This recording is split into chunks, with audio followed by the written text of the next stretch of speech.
5 habitudes pour relancer l'envie, pour relancer le désir. Lorsque tu es dans une relation long terme, c'est normal d'avoir une baisse d'envie. Il y a énormément d'éléments sur lesquels on peut travailler, c'est-à-dire au niveau psychologique, au niveau émotionnel. Mais dans cette vidéo, j'avais envie de plus te donner des conseils très concrets, assez ludiques, qui ne remplacent pas évidemment un coaching avec moi, mais ce sont des éléments facilement applicables que tu peux tester dès maintenant. Le premier élément qui relance l'envie, le désir, c'est de recréer du jeu dans la relation, voire même un petit peu de compétition. Et quand je parle de jeu et de compétition, c'est au sens littéral, c'est-à-dire des soirées de jeux de société, c'est-à-dire si vous êtes plutôt activité sportive, pourquoi pas faire la course ou même jouer à cache-cache. Ça peut sembler être des jeux d'enfants, d'ailleurs ça me rappelle le film avec Guillaume Canet et Marion Cotillard, Jeux d'enfants. Ce film met en avant le côté vraiment toxique de trop de jeux dans une relation qui évite de vraiment connecter, s'ouvrir à la vulnérabilité, etc. Mais dans ce côté jeu, un petit peu compétition, le but c'est de créer de l'excitation, voilà, de rentrer réellement dans le jeu.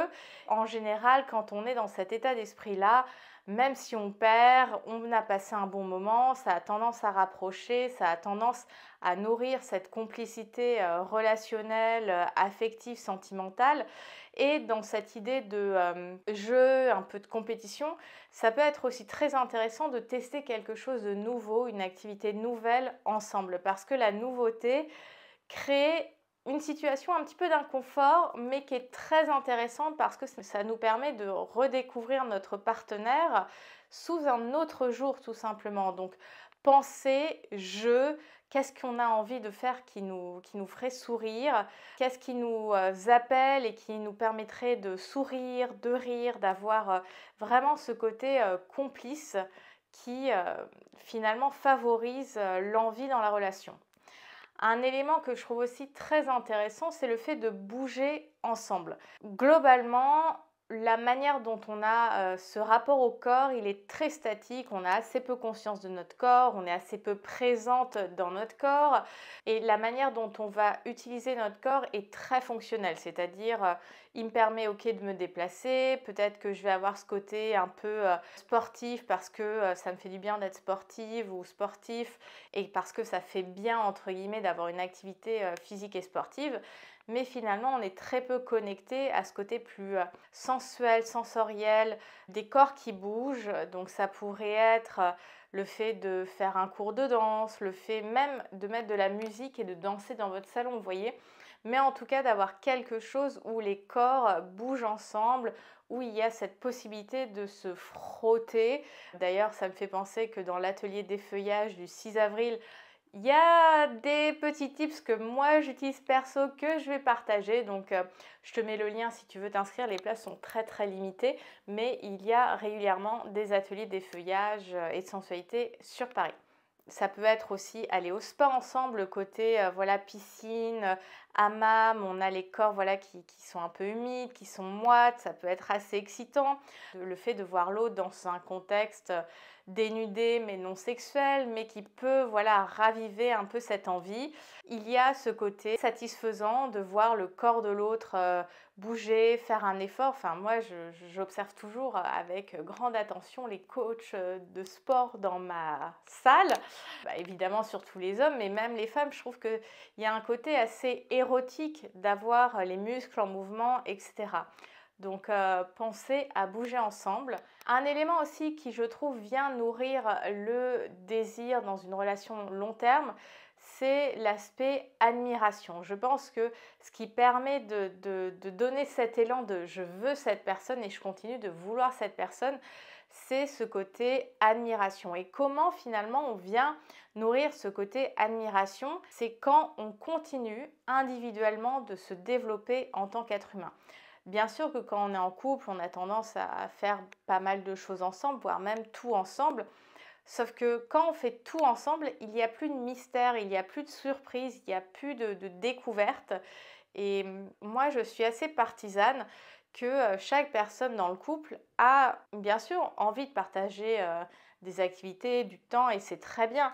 Mais je trouve aussi que c'est important de conserver des espaces en dehors du couple qui permettent de nourrir ce côté admiration, ce côté fascination, parce que ce qui nous fascine, voilà, ça nous donne envie de l'attraper. Donc, nourrir ce côté admiration.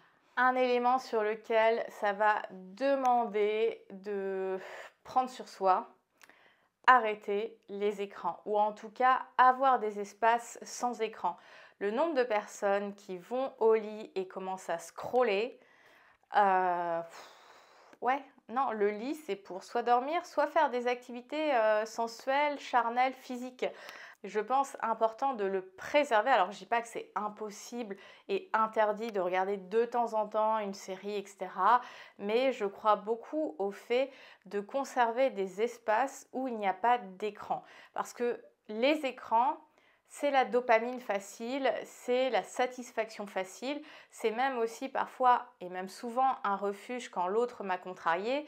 Bon, bah, plutôt que d'avoir une conversation pas toujours très agréable, j'en viens à utiliser mon téléphone pour scroller, pour regarder une vidéo, pour parler aux copains, aux copines, me plaindre, etc.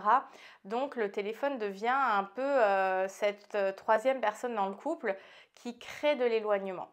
Avoir des temps sans écran, ça permet justement, donc tant les téléphones que la télé, de se parler, se regarder, s'écouter, se sentir, de vraiment plus connecter d'un point de vue presque animal à l'autre en fait, de garder des espaces privilégiés sans écran.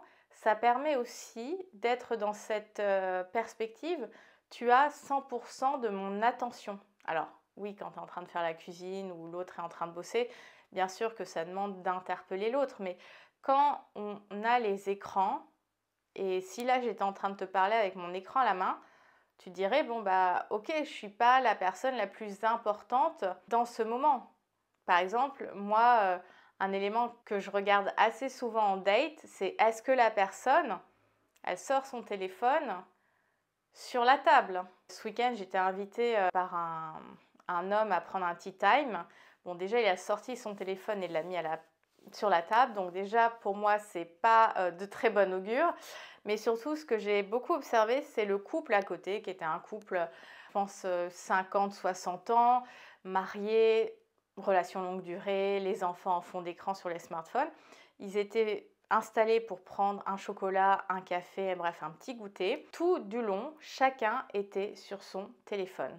Donc là, vous êtes en train de partager un moment dans ce café La Durée qui est franchement très joli en termes de déco, et vous n'êtes même pas dans le moment présent pour profiter du cadre, d'avoir une conversation, d'apprécier le fait que vous buvez un chocolat, un café, que vous mangez un macaron. Quand tu as ton attention sur le téléphone, en fait, tu n'es pas présente ou présent dans le moment.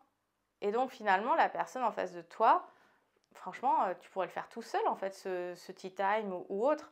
Conscientiser la manière dont vous utilisez les écrans, parce que ça vient quand même vachement court-circuiter le désir. Parce que finalement, le désir dans une relation sentimentale et charnelle demande des efforts. L'écran, c'est le truc qui demande le moins d'efforts possible. Et on s'habitue, on se conditionne à faire le moins d'efforts possible avec un maximum de satisfaction immédiate. Donc, à méditer. Et le dernier point qui permet de retrouver de l'envie, c'est de davantage diluer la charge mentale. On le sait, la charge mentale, c'est quelque chose qui va beaucoup préoccuper les femmes, qui va les plonger dans des to-do list à rallonge, qui fait que quand elles sont au lit, elles sont à checker les mails qu'elles n'ont pas envoyés, la liste de courses, les affaires des enfants, le cas échéant, etc. Alors, c'est pas qu'une histoire de partage de charge mentale. Bien sûr que la charge mentale compte. Après, il y a effectivement des éléments que moi, je vais travailler en coaching qui sont sur un autre niveau plus profond. Mais quand une personne dans la relation va prendre effectivement la quasi-totalité de cette charge mentale, elle va être finalement dans je prends soin de tout le monde. Quand tu prends soin de tout le monde, bah, tu n'as plus d'énergie pour toi. Tu n'as plus d'espace, de bande passante dans ta tête où tu vas pouvoir te dire Ah bah tiens, je vais prendre un moment de plaisir charnel parce que c'est important pour moi, parce que j'ai le temps, j'ai la tête à ça. En fait, la charge mentale chez la femme, elle va avoir tendance à faire taire l'envie que, en général, chez l'homme, ça peut avoir un côté réactionnel de ça m'excite parce que je suis tellement occupée que voilà, je veux une bulle de plaisir qui, je sais, m'apportera de la satisfaction. Que pour les femmes, faire l'amour, ça sera davantage vécu comme une charge mentale supplémentaire, comme une action, ouais, une tâche, une corvée supplémentaire. Donc on a un rapport très différent entre les femmes et les hommes par rapport au fait de faire l'amour. Effectivement, ce qui peut être même très sexy dans une relation, c'est quand une femme, elle rentre, elle constate que le lave-vaisselle a été vidé, que le linge a été fait, qu'il y a peut-être une partie du dîner qui est prêt. Donc ça vient recréer de l'espace à l'intérieur d'elle et ce qui lui permet de se dire ok, bon, toutes les choses de la routine, du quotidien, ça a été fait. J'ai du temps. Est-ce que je ne prendrais pas ce temps pour connecter avec mon corps, avec mes sens et ressentir du plaisir? Ça, c'est un véritable sujet. J'espère que ces 5 conseils pour retrouver de l'envie dans une relation long terme te permettront de voilà, mettre des choses en place, de tester et voir, j'espère, un début d'évolution. Si tu as envie d'aller plus loin, que tu es une femme qui se prend la tête littéralement sur ces sujets d'envie, de rapport au corps, de rapport au plaisir, que tu as l'impression de même peut-être manquer d'expérience alors que tu es dans une relation long terme, que le sujet de la sexualité demeure extrêmement tabou et que tu aimerais t'en libérer, eh bien je suis la personne qui va te permettre d'ouvrir l'espace de l'intime comme tu pousserais la porte d'un spa. Tu vas trouver du confort, du cocooning, de l'envie, de la détente, de l'enthousiasme et même de la gourmandise avec mon programme de coaching érotique Eden. C'est un programme qui peut se faire 100% en digital si tu n'es pas en région parisienne. Je t'invite à réserver un appel découverte parce que prendre déjà 20 minutes pour échanger sur ta vie intime, c'est lui montrer à ta vie intime quelle est la direction que tu as envie de prendre. Donc je te laisse un lien pour réserver ton appel découverte et je le mets également sur l'écran. Tu as aimé la vidéo? Abonne-toi, like, partage en commentaire ta meilleure astuce pour faire perdurer ton envie au sein d'une relation longue durée. Et puis, que te dire d'autre?